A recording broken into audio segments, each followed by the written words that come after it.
The electric fence standoff. The evening sky was turning a deep indigo when a blinding flash tore through the twilight, followed by a sharp crackle that sounded like a whip snapping in the air. A scream, raw and piercing, echoed across our quiet neighborhood, shattering the usual chorus of crickets and distant lawnmowers. I bolted to the window, my coffee mug nearly tipping over, and caught sight of a woman in a lavender blazer thrashing atop our steel fence. Her body convulsed, a dark silhouette against the fading light, before she plummeted backward onto our front lawn with a thud that seemed to vibrate through the house. Her ever-present clipboard, that badge of her self-proclaimed authority, hit the grass beside her, papers fluttering like startled birds in the evening breeze. From my spot by the window, I could see faint wisps of smoke curling from her fingertips as she lay still, too still for what felt like forever, though it was likely only a moment. The sharp smell of scorched fabric and singed hair drifted through the open window, mingling oddly with the sweet fragrance of the dogwood tree my grandfather, Walter, had planted decades ago for my late grandmother. Then came a low, pained groan, followed by a string of curses that grew louder and clearer as she came to her senses. The old screen door creaked on its rusty hinges, and out stepped Walter, his weathered hand clutching the Remington shotgun he'd carried through Vietnam's jungles. In his other hand was a small black remote, cobbled together from parts he'd mail-ordered. He stood tall, but calm, the posture of a man who'd faced far worse than a trespasser learning a hard lesson. His voice cut through the air, steady and almost amused. "Told you not to touch my fence, Linda." The words landed like a judge's gavel. Neighbors who'd gathered, Tom and Betty Harper from across the street, old Mrs. Callahan wrapped in her shawl, and a few unfamiliar faces, quickly scattered, their whispers fading into the night. From that moment, no one in Meadowbrook dared question Walter again. Our story began months earlier in Meadowbrook, a rural slice of Georgia where my family had lived for 4 generations. It was the kind of place where folks knew your business but kept their noses out of it, where a handshake carried more weight than a contract, and the worst sin was not waving at a passing car. That all changed when developers rolled in with their bulldozers and blueprints, turning farmland into cookie-cutter subdivisions with names like the Regency and the Belmont. They brought promises of prosperity and a homeowners association, HOA, to protect property values, a phrase that soon became our family's curse. Our home sat on 10 acres my great-grandfather bought after World War II, a sanctuary from city chaos. The farmhouse, with its chipped paint and creaky floors, wasn't much to look at, but it was ours, filled with memories no HOA could comprehend. We kept chickens that wandered freely, grew vegetables in a sprawling garden, and left my brother's old treehouse standing long after he'd outgrown it. To the newcomers, we were a blight. To us, we were just living as we always had. Walter, a Vietnam vet with scars both seen and unseen, had built our steel fence years ago in the old barn that once housed cows, but now served as his workshop. It wasn't meant to keep people out at first, just to give him peace of mind during sleepless nights when old memories crept in. 8 feet tall, with sharp decorative spikes inspired by a long-ago trip to Savannah, it was more art than barrier. New neighbors called it hostile or unwelcoming, but to us, it was Walter's way of marking his ground in a world that hadn't always been kind. The trouble started when Linda Marshall moved in and was promptly elected HOA president by the influx of city transplants who outnumbered us old-timers 3-1.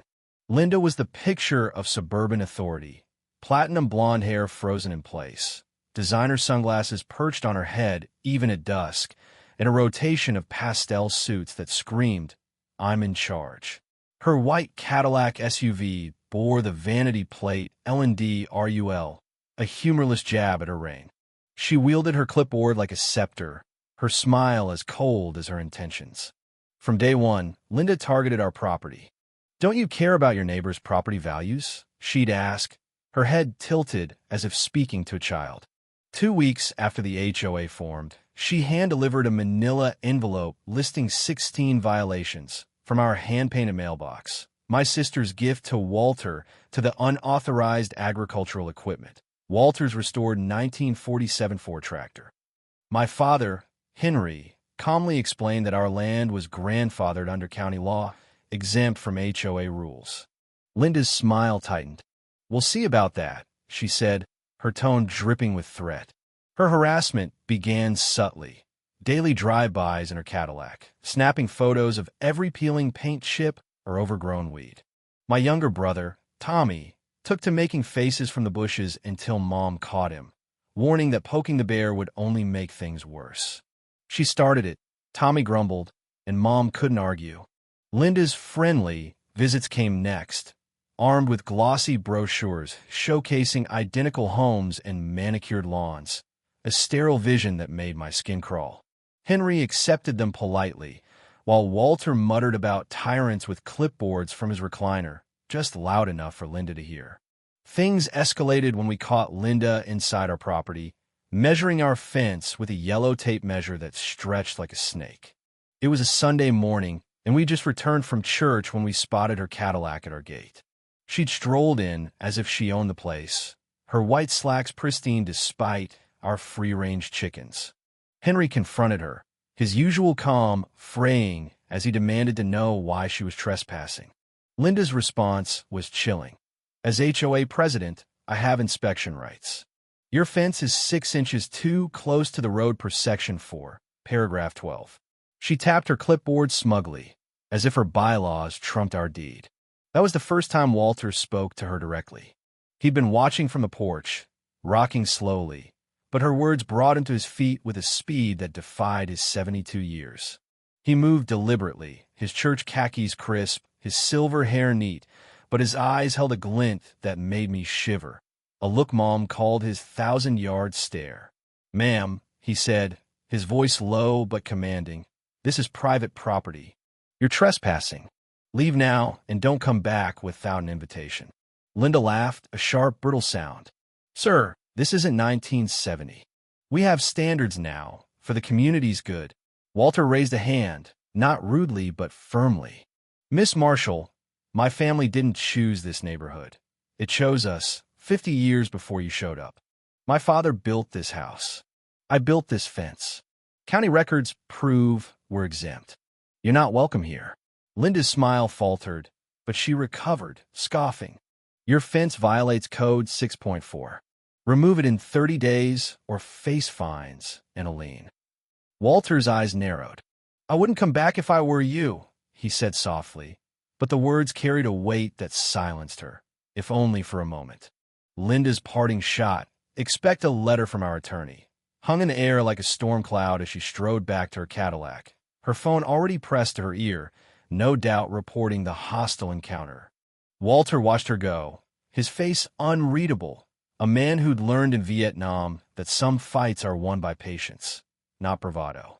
3 days later, the promised letter arrived via certified mail, sealed in a cream-colored envelope with the HOA's logo, a stylized oak tree in a perfect circle, a symbol of their obsession with controlling nature itself. Addressed impersonally to property owner, it was a deliberate slight, as if Henry and Walter's names weren't worth the ink. The letter, printed on matching letterhead, listed our fence as the primary offender among a litany of violations, couched in legalese that reeked of someone flexing their community college law course. Structures must conform to approved HOA designs, materials, and placement, it declared, demanding the fence's removal within 30 days or face daily fines of $100, escalating to a lien after 90 days. In the margin, Linda's neat, schoolteacher script added a handwritten jab. "This is non-negotiable." Henry sat at the kitchen table that night, calculator in hand, crunching numbers we didn't have. With my sister Clara's college tuition already straining our budget, a legal fight with the HOA seemed like a losing battle. The new residents, with their deep pockets and shared vision of suburban perfection, outnumbered us old-timers by a wide margin. But Walter? He was unshaken. He read the letter once, snorted at Linda's note, and tucked it into his shirt pocket. "Don't worry about this nonsense," he told Henry, his voice steady as ever. I've faced worse than a woman with a superiority complex. That night, I noticed the glow from his workshop lingering past midnight. When I brought him his usual late-night coffee, careful to set it on a coaster to avoid rings on his workbench, I found him surrounded by wiring diagrams, electrical components, and dog-eared engineering textbooks from his days at the power company. Schematics pinned to the walls, tools lined up with military precision. He was deep in a project. "What's this, Grandpa?" I asked, peering at the chaos. He looked up over his reading glasses, a sly grin spreading across his weathered face. "Just sprucing up the property," he said with a wink that made my stomach twist with both curiosity and unease. I'd seen that look before, when he built a potato cannon that could lob spuds across our field or crafted a weather station more accurate than Channel 5's. Walter's plans were either genius or terrifying, usually both. Over the next week, Walter threw himself into what he called his security upgrade. He mounted solar panels on the workshop roof, wired to car batteries in weatherproof boxes. I helped him run insulated cables along the fence's inner side, hidden from prying eyes. When I asked about the voltage, he patted my shoulder. "Nothing lethal, Sarah. Just 24 volts, enough to sting like hell, but safe unless someone's got a bad ticker." He added warning signs every 30 feet. Warning, security fence. No trespassing. Small, discreet, but legally binding, he assured me. Motion-activated trail cameras went up next, feeding to a monitor in his bedroom and recording to a hard drive stashed in the attic. He showed me the remote control, a homemade device with a single red button. "This activates the juice," he explained. "Fence doesn't live all the time. Too risky for deer or kids. But if those sensors catch someone climbing, the top 2 feet with those spikes get hot." I hesitated, worried about the law. Walter pulled out a worn copy of the county property defense statutes. "All legal," he said. "We've documented her trespassing, given verbal warnings, and posted signs. Anything else is on her." For 2 weeks, Linda stayed away. Her letters kept coming, each more menacing, but she didn't show her face. We dared to hope she'd heeded Walter's warning. That hope died on a Saturday afternoon while we were at Tommy's baseball game, all except Walter, who'd stayed home nursing his arthritic knee.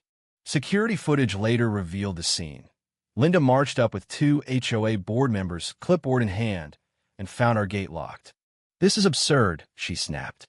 "They can't keep us out. We have covenant enforcement rights."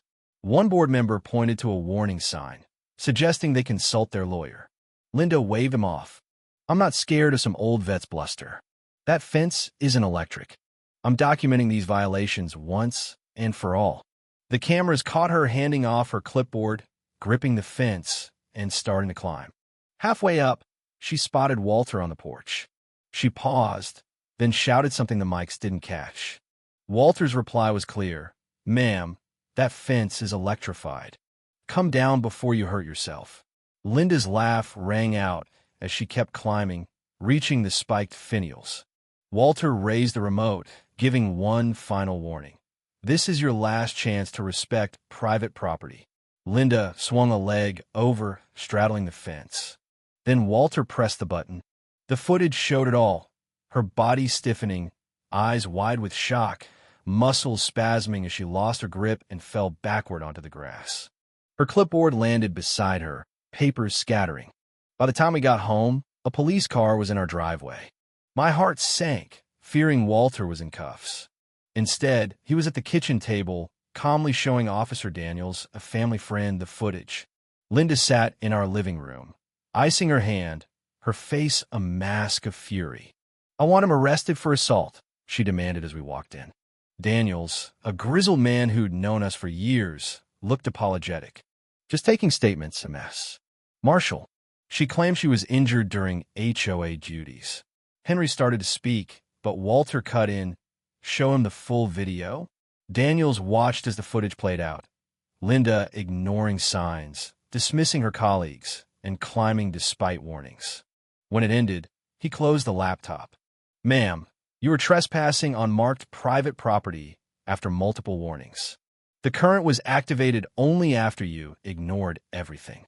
No grounds for assault here." Linda's face turned crimson. "You don't understand. The HOA has inspection rights. Daniels shook his head. HOA bylaws don't override county trespassing laws, and they sure don't let you climb a marked fence after being told no. He pulled out his notebook. I'm documenting this as trespassing. Another incident could mean charges. Linda stormed out, barely containing her rage, but the real storm was just brewing. Linda's dramatic exit from our property didn't mark the end of the conflict. It was merely the spark that ignited a larger fire.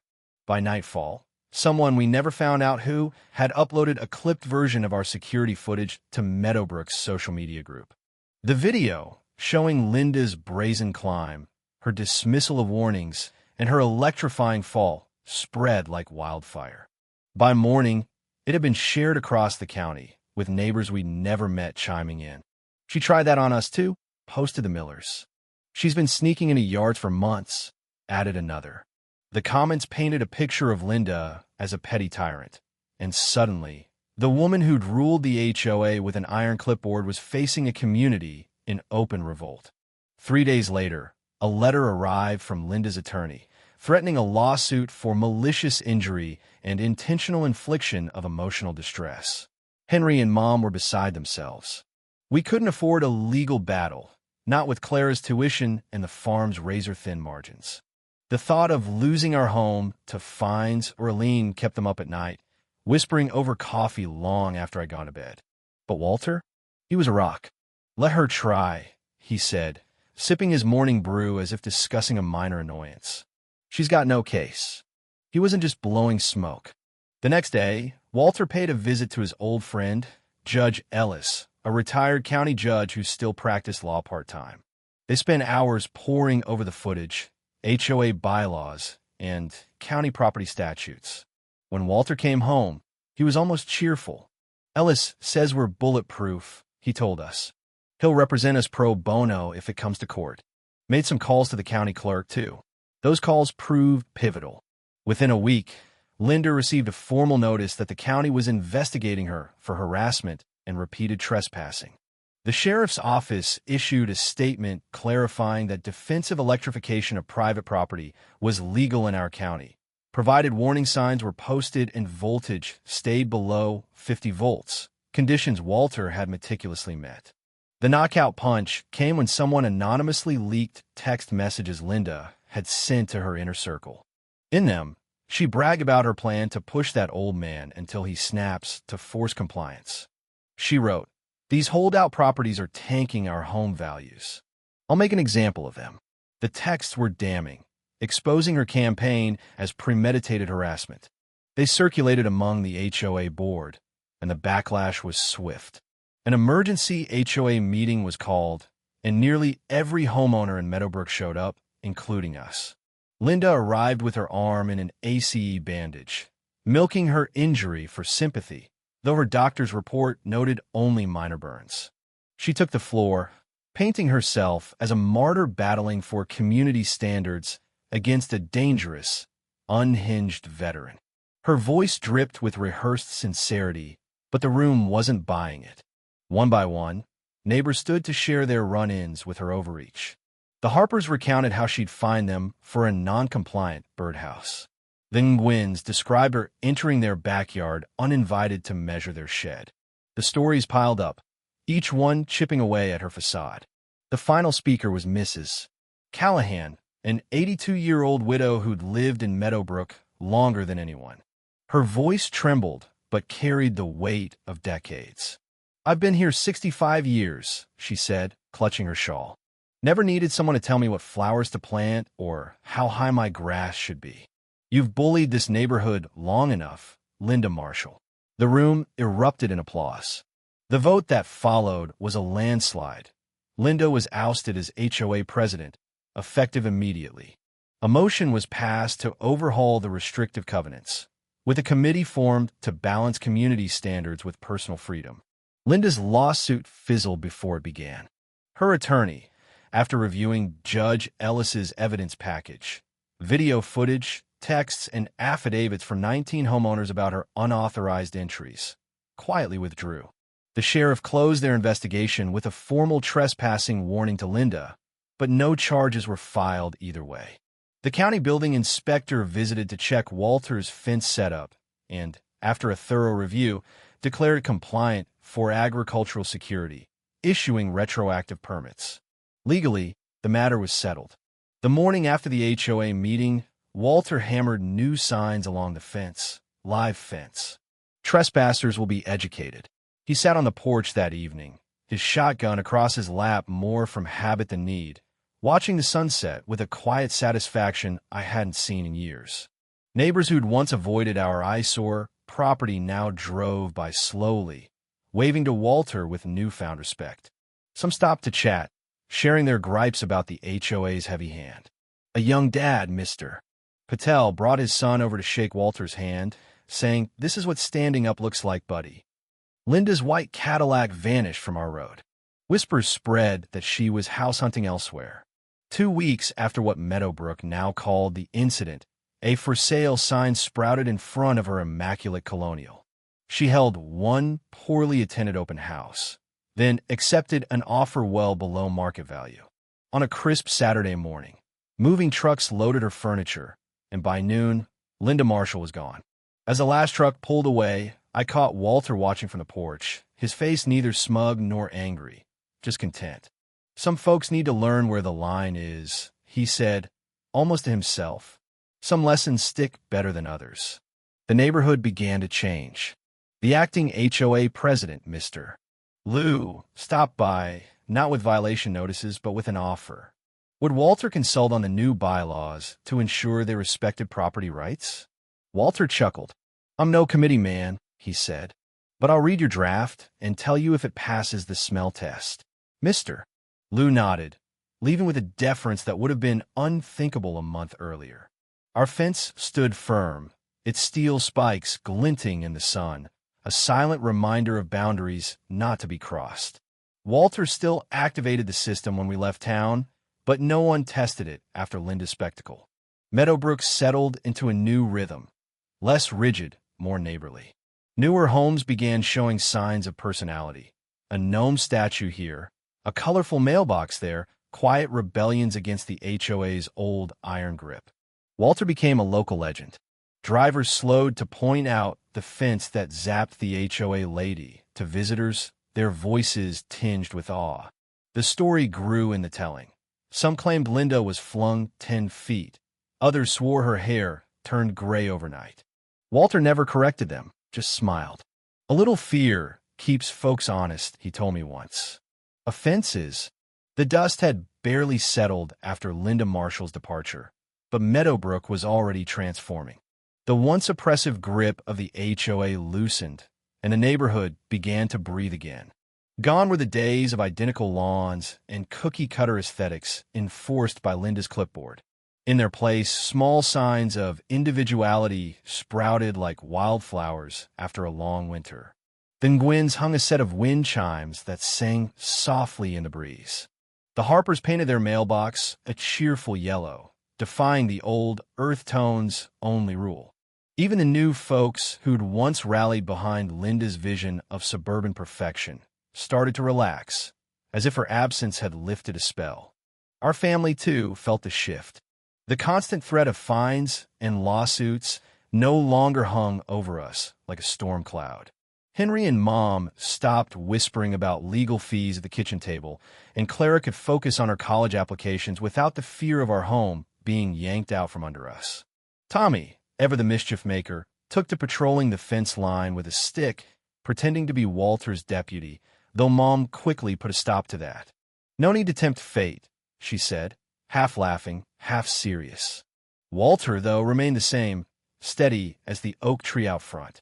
He'd sit on the porch most evenings, his coffee mug in hand, watching the world go by. The shotgun stayed close, more a relic of habit than a necessity, its presence a quiet reminder of the battles he'd fought, both in Vietnam and here at home.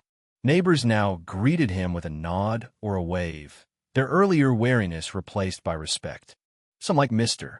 Patel made a point to stop by, sharing a beer or a story about their clashes with the old HOA regime. "You gave us all a backbone," Patel said one evening, clapping Walter on the shoulder. Walter just shrugged, but I caught the faintest smile tugging at his lips. The fence itself became a symbol, not just for our family, but for Meadowbrook. Its steel posts and spiked finials stood as a line in the sand. This far, no further.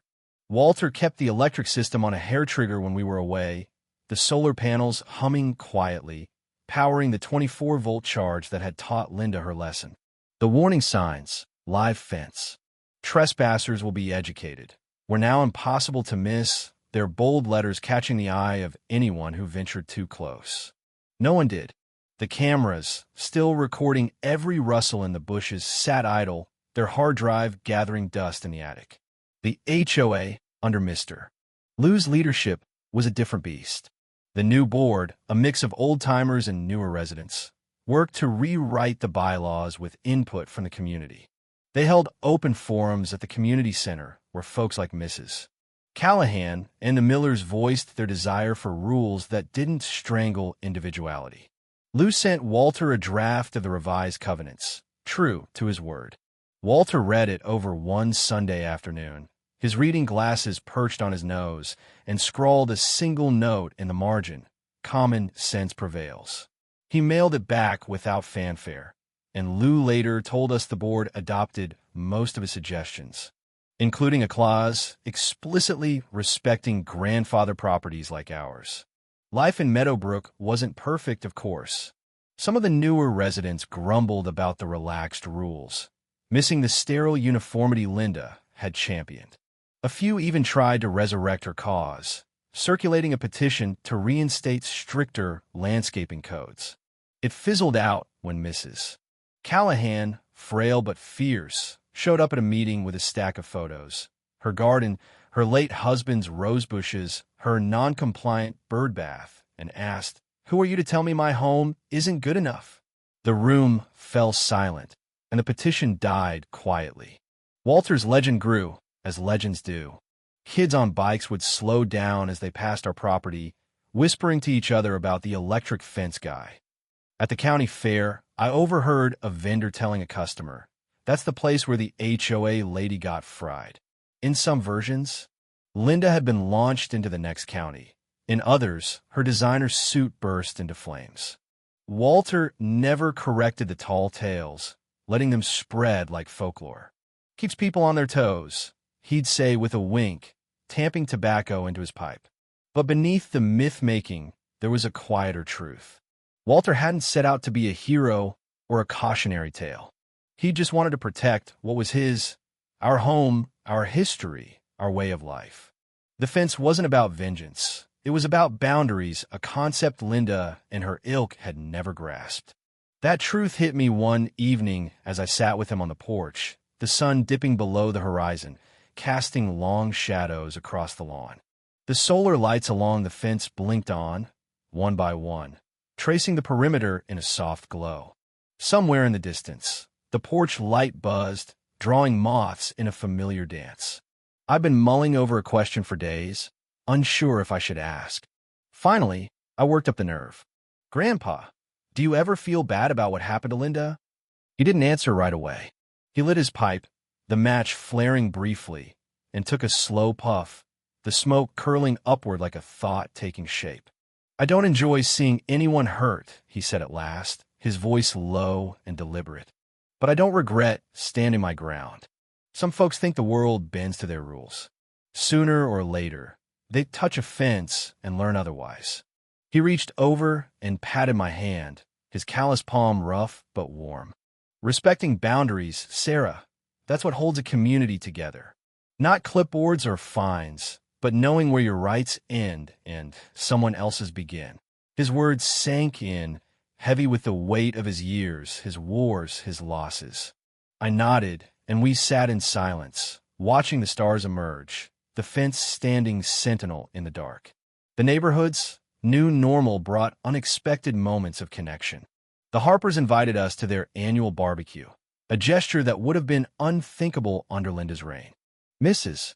Callahan started gifting us cuttings from her roses, each one wrapped in damp paper towels with a handwritten note. Even Tommy, usually glued to his video games, took an interest in Walter's workshop, asking to learn how to weld. "Gotta pass it on," Walter said, handing him a pair of gloves, and I swear I saw a spark in Tommy's eyes that hadn't been there before. But not everyone was ready to let the past go. A few weeks after Linda's moving trucks rolled out, a new rumor surfaced. She was planning to return, not as a resident, but as a plaintiff in a civil suit. Someone claimed to have seen her at a lawyer's office in town, flipping through papers with that same smug smile. Henry brushed it off as gossip, but Mom wasn't so sure. "People like her don't just walk away," she said, her voice tight. Walter, as usual, was unfazed. "If she wants round two, she knows where to find me," he said, polishing his shotgun with a rag. "But she won't like the encore." The rumor fizzled out, like so many others, but it left a lingering unease. Meadowbrook was healing, but the scars of Linda's tenure remained.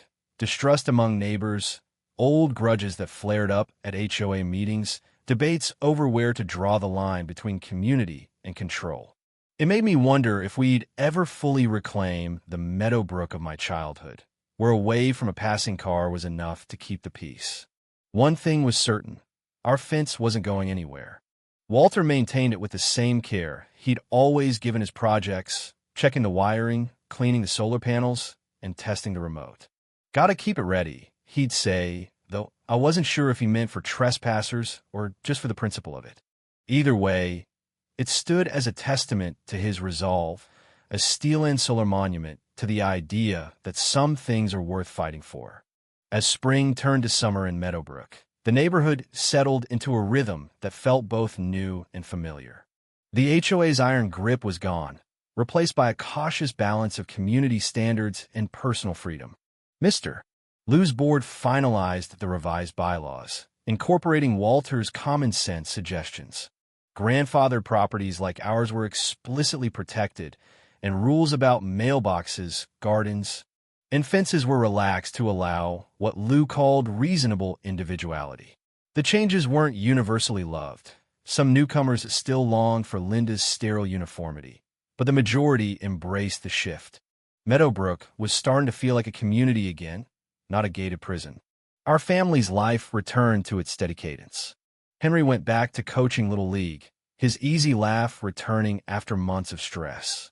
Mom spent her weekends in the garden, coaxing tomatoes and zucchini from the soil, while Clara buried herself in college essays, dreaming of a future beyond our 10 acres. Tommy, inspired by Walter's workshop, started tinkering with his projects, building a birdhouse that was more scrap metal than wood, but proudly displayed by the mailbox. "It's art," he insisted when Mom raised an eyebrow, and Walter chuckled, clapping him on the back. "Damn right it is." Walter remained the anchor of our world. He'd sit on the porch each evening, his coffee swapped for iced tea as the Georgia heat lingered, watching the neighborhood with a quiet vigilance. The shotgun stayed by his side, a silent companion, though he hadn't needed it since Linda's fall. The fence, too, stood ready, its solar panels gleaming, its warning signs unmistakable. Walter tested the system weekly, pressing the remote's red button to send a low hum through the top 2 feet of steel. "Just keeping it honest," he'd say, though no one had come close to testing it since the incident. The legend of the electric fence guy grew, woven into Meadowbrook's fabric. At the gas station, I overheard a cashier telling a customer, "That's the vet who zapped the HOA tyrant." At church, folks whispered about Walter with a mix of awe and amusement, some claiming Linda's hair had turned white from the shock. The stories were absurd, but they serve a purpose. They reminded everyone that boundaries mattered, that our corner of Georgia still valued the old ways: handshakes, respect, and the right to your land. Walter let the tales spread, his silence as powerful as any speech. "Folks need something to talk about," he told me once, his pipe smoke curling into the dusk. "Might as well be us." But the past has a way of lingering. A few months after Linda's departure, a new challenge emerged, not from her, but from a small group of her former allies. Led by a slick real estate agent named Greg Carson, they pushed for a neighborhood enhancement fund, a thinly veiled attempt to reinstate stricter HOA controls through voluntary dues. Carson pitched it at a community meeting, all smiles and PowerPoint slides, promising better streetlights and a gated entrance to boost property values. The subtext was clear: They wanted Meadowbrook to look like Linda's vision again, all manicured lawns and matching mailboxes. The meeting grew heated. Mrs. Callahan, her voice sharp despite her age, called it a tax on being yourself. Then Gwyn's pointed out that their wind chimes and vegetable garden wouldn't survive Carson's enhancements. Henry stood up, his coach's voice carrying across the room. "We just got out from under one dictator," he said. "We don't need another." Carson's smile faltered, but he pressed on, appealing to the newer residents' fears of declining home prices. For a moment, it seemed the vote might split the neighborhood in two. Then Walter spoke. He hadn't planned to, hadn't even wanted to attend, but Henry had convinced him. He stood slowly, his khakis pressed, his silver hair catching the fluorescent light. The room fell silent. "I've lived here 50 years, he began, his voice steady but firm. "Raised my kids here, buried my wife here. This land's been ours since my daddy bought it with his sweat and blood. You want to talk property values? Mine's in the memories, not some appraiser's ledger." He paused, his eyes scanning the crowd. "You start telling folks how to live, what to plant, where to put their fence, you're not building a community. You're building a cage." He sat down, and the silence lingered, heavy with truth. Carson tried to rally, but the mood had shifted. The vote went against the fund, 68-22. As we left the community center, neighbors clapped Walter on the shoulder, some with tears in their eyes. Mrs. Callahan hugged him, whispering, "You said what we all felt." Walter just nodded, uncomfortable with the spotlight, but proud of the outcome. The victory cemented Walter's place in Meadowbrook's heart. Kids drew chalk sketches of our fence on the sidewalks, complete with cartoon lightning bolts. The Harpers threw a block party, and for the first time in years, old-timers and newcomers mingled freely, swapping stories over ribs and lemonade. Mr. Patel brought his son to meet Walter again, the boy clutching a model fence he'd built from popsicle sticks. "Can you make electric?" he asked, eyes wide. Walter laughed, ruffling his hair. "Maybe when you're older." Life wasn't without its hiccups. The HOA still sent the occasional letter. Minor complaints about our chickens wandering or the tractor's paint fading, but Lou handled them with a phone call, not a fine. The county inspector became a regular visitor, not to hassle us, but to check Walter's setup, always leaving with a nod of approval and a hell of a system, Walt. Even Linda's name faded from conversation, replaced by vague references to that HOA mess. Her colonial sat empty for months until a young couple bought it, painting the shutters blue and planting wildflowers in the yard, a quiet rebuke to her sterile legacy. One evening, as the fireflies began their dance, I joined Walter on the porch. The air was thick with the scent of honeysuckle, and the fence's solar lights glowed softly, marking our land's edge. I'd been thinking about his words at the meeting, about memory and cages, and a question burned in me. "Grandpa," I said, "do you think we'll ever have to fight like that again?" He leaned back, his pipe unlit, his eyes on the horizon. "Maybe," he said after a long pause. "Folks always want control over land, over people. But as long as we know where our line is, we'll hold it." He pointed to the fence, its steel glinting in the moonlight. "That's not just wire and volts, Sarah. It's a promise, to us, to anyone who thinks they can walk over what's ours. You stand for what's right, even when it's hard, and you don't back down." His voice softened. "That's what I want you to carry, long after I'm gone." I nodded, my throat tight, and we sat there, the night wrapping around us like a quilt. Meadowbrook never returned to the sleepy hamlet of my childhood, but it became something better, a place where differences were negotiated, not dictated. The fence remained, a quiet guardian, its story a reminder that freedom comes with a price, and sometimes that price is a 24-volt shock. Walter's health held steady, his knees creaking, but his spirit unbowed. He taught Tommy to weld, passed Clara a jar of his homemade blackberry jam for college, and showed me how to check the fence's wiring, his hand steady as he guided mine. Years later, when I drive past our old farmhouse, the fence still stands, its spikes sharp, its signs faded but legible. Walter's gone now, laid to rest beside Grandma under the dogwood tree, but his legacy endures. Neighbors still tell the story of the man who stood up to the HOA, and kids still slow their bikes to stare at the electric fence. Meadowbrook thrives, a patchwork of old and new, where away from a passing car means more than a rulebook ever could. So what do you think? Was Walter's stand a triumph of justice or a step too far? Should he have found another way, or was the fence the only language Linda understood? Share your thoughts in the comments below, especially on where you stand on violence, fairness, and fighting for what's yours. Let's hear your perspective.